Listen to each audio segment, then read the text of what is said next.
Okay, let's spill. Money's a mind messer, right? We strut like rational bosses, buying smart, saving fierce, one finance book away from fixed. Dream on. If it was math, we'd all be loaded. Nope. It's emotion and spreadsheet drag fueling every splurge and next month dodge from our hidden stories. Today, we sass out 5 sneaky mistakes even pros trip on, from the psychology of money, households' behavior bombs, dollars and cents, Ariely's bias busters, and rich dad, poor dad. Kiyosaki's mindset magic, decoded for your wallet. Grab chai, get cozy, outsmart the psych traps, win the game. Let's dive. All right, now that we've spilled how money's really a wild feelings fiesta, not some number crunching snooze fest, let's sass out the traps we all face. The psychology of money spotlights these beauties because truth bomb, nobody dodges them. Not the geniuses, not you, not me. I've belly flopped into plenty, and they're crafty because they feel all so right in the heat of the moment. So buckle up for the next chunk. I'll sashay you through 5 sticky mistakes, keeping us looped, kicking off with the one that walloped me hardest back when I chased the flashy success mirage. Mistake number 1: chasing status instead of freedom. You know what? This part hit me hard. When I first started working, I thought financial success meant looking successful. The better phone, the nicer outfit, the treat yourself trips that were really just prove yourself trips. Let's be honest, I messed this up at first because what I was really chasing wasn't money, it was validation. And validation is expensive. Morgan Housel calls this the man in the car paradox. You see someone driving a luxury car and think, wow, that person must be rich. But here's the thing, nobody's admiring the driver. They're imagining themselves in the car. So we spend money trying to make others think we're impressive, when in reality, they're too busy imagining their own fantasy life. It's tragic and kind of hilarious. So picture this.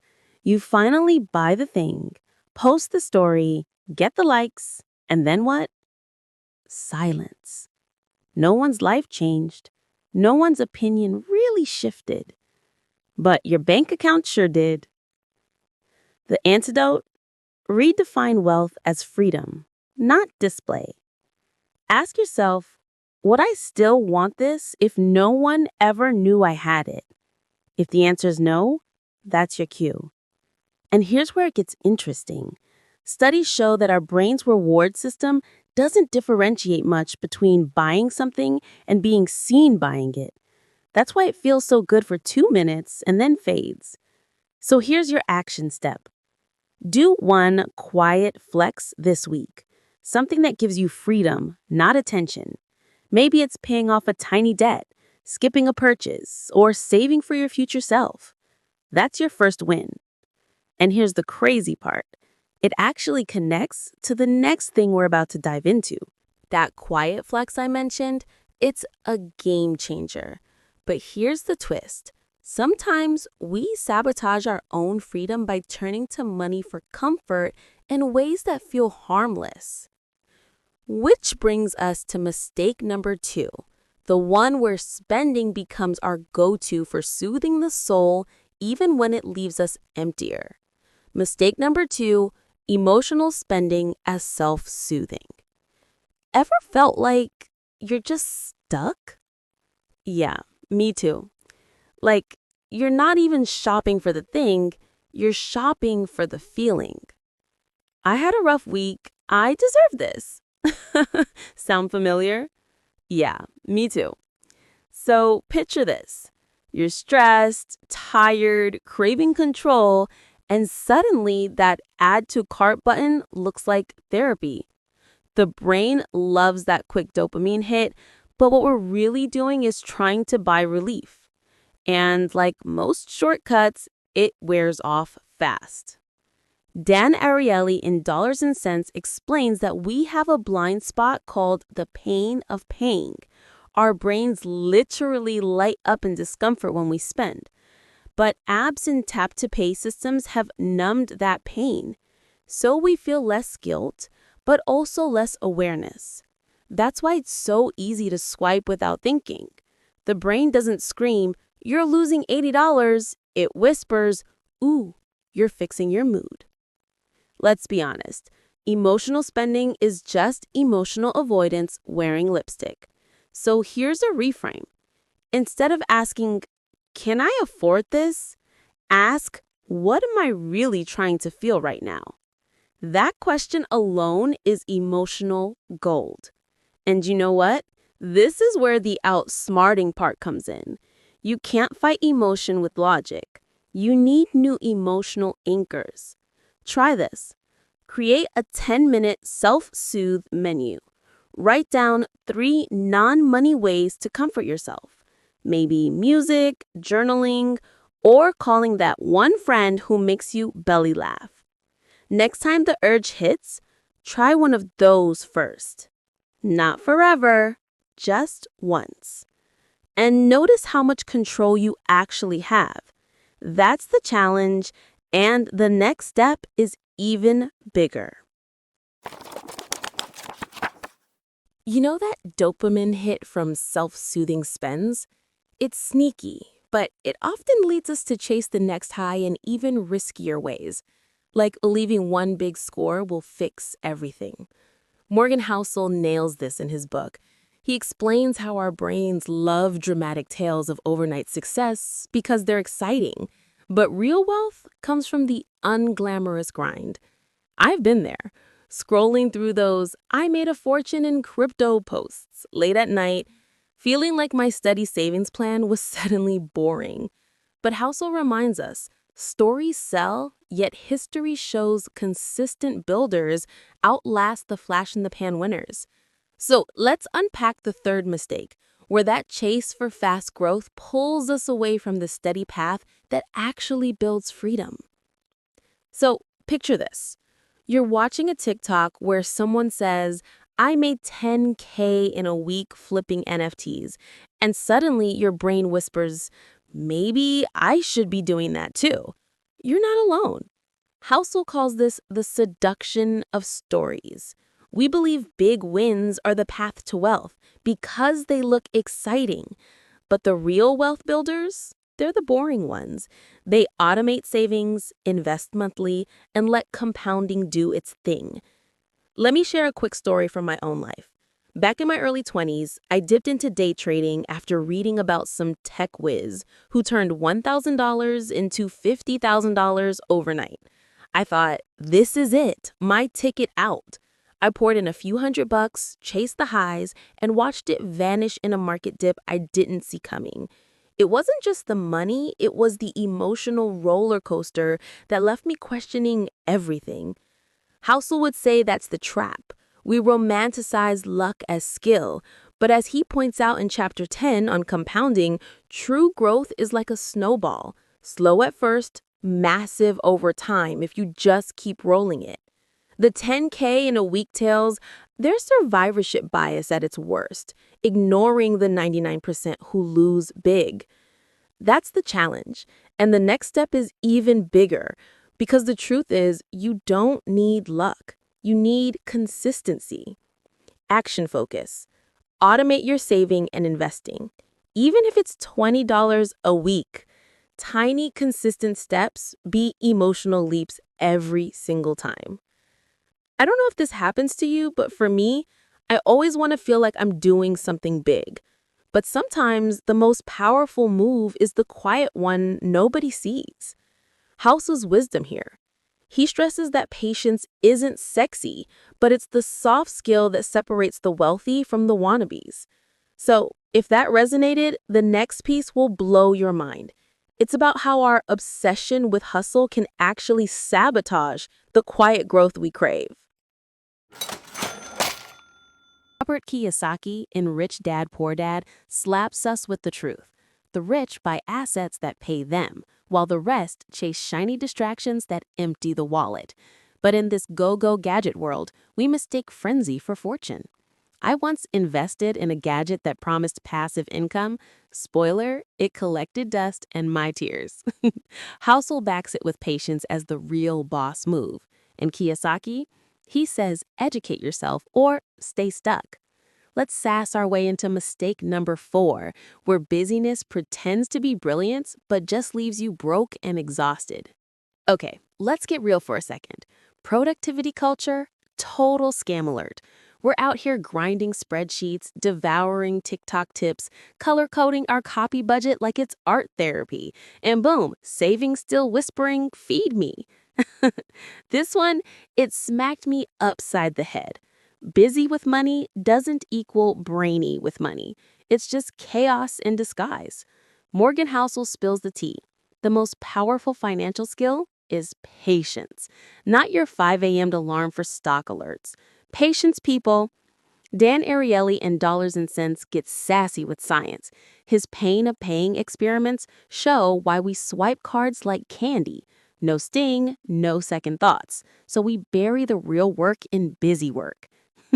And here's the juicy bit. We all think sweat equals success. But money, it sneaks up like a ninja, growing in the quiet. Tweak everything, panic plan monthly. You're not a genius, you're an anxious mess. Housel's room for error chapter, chef's kiss. Build buffers for life's plot twist, 'cause busyness leaves zero wiggle room.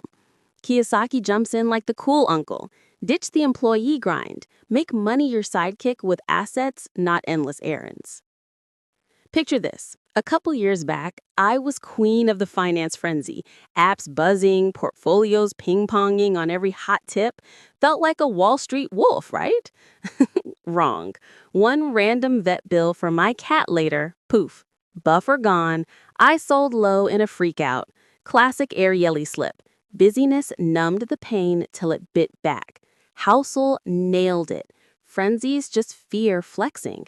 Kiyosaki would have laughed and said, that's why you build assets, not alibis. As Housel quips, history tricks us with shiny volatility tales. We can't hustle through uncertainty. We chill and let it compound. Sassy truth, dig up that seed daily. You'll have dirt for dinner. We too, huh? Guilty paw raised. Action focus. Slap on a no-touch rule. Set your index fund or autosave. Hands off for 90 days. No, shiny new plan temptations. Build Housel's error room with extra cushion cash. Channel Ariely. Force one weekly cash buy to feel that payment zing and rethink the rush. Kiyosaki style, quarterly asset audit. Is it paying you or just pretty? Sounds bossy, I know, but girl, this rule, it turned my chaos into cha-ching calm. Freed my brain for actual life hacks, not fake ones. But wait, 'cause this flips the script hard. That control freak energy we chase, it's the villain keeping wealth at arm's length, and it catapults us into mistake 5, the emotional blockbuster where fear struts in like a bad ex, all charm and zero chill. Spot on. That control itch, it twists into full-on fear faster than a bad blind date, freezing us right when we should sashay forward. Kiyosaki in Rich Dad, Poor Dad serves it spicy. His rich dad laughed at fear, teaching risks as freedom tickets, not famine forecasts, ditching that broke-ass scarcity vibe. Ariely, he pokes fun at our brain glitches, like relativity making risks feel huge because we binge on crash horror stories, ignoring the chill wins. Housel turns it with sass. Pessimism's the smart pose, but optimism's the quiet hero powering progress.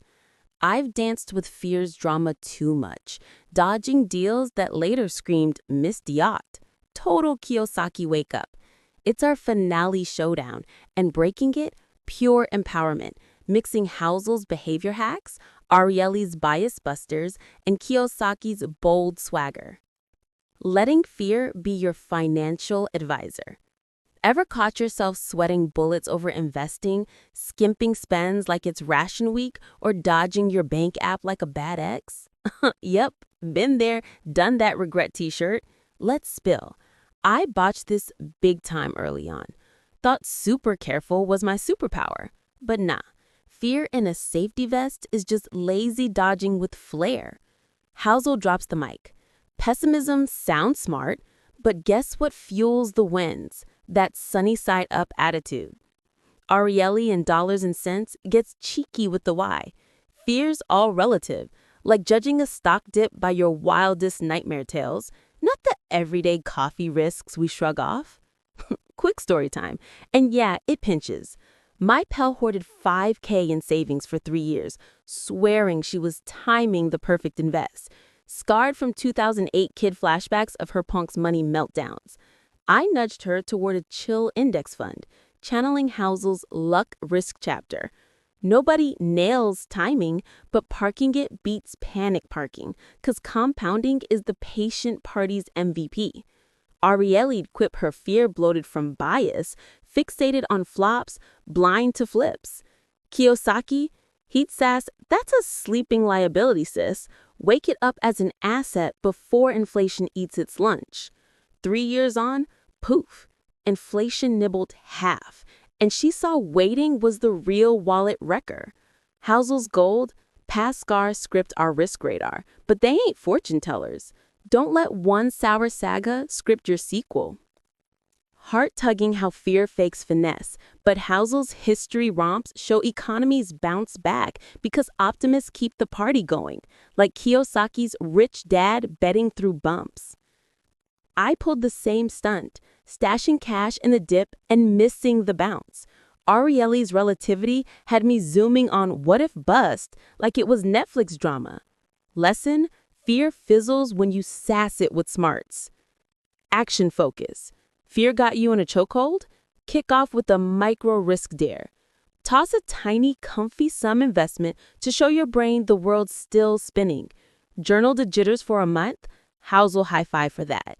Behavior boot camp. Ariely hack? Stack it against silly risks like that daily latte gamble to shrink the scare. Kiyosaki flair? Call it your starter asset squad, not a scary leap. Because once you nail that survival high five, your mindset flips the script. Compounding kicks in, not just cash, but confidence confetti. Scale slow, Housel's error room style, till fear's just a funny footnote and abundance struts the stage.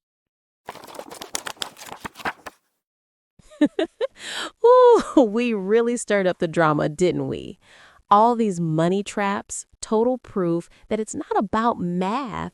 It's 100% about messy human emotions. Our brains love to play tricks with validation, comfort, and fear. Honestly, who knew money could be such a troublemaker? Spotting these slip-ups is half the win. Laughing at ourselves makes the journey lighter. Here's your quick recap of the 5 biggest traps. Status chasing. Spending just to look impressive, then realizing all you gained was an emptier wallet and a couple of likes. Been there. Emotional shopping. Buying not because you need it, but because it feels good for like 5 minutes.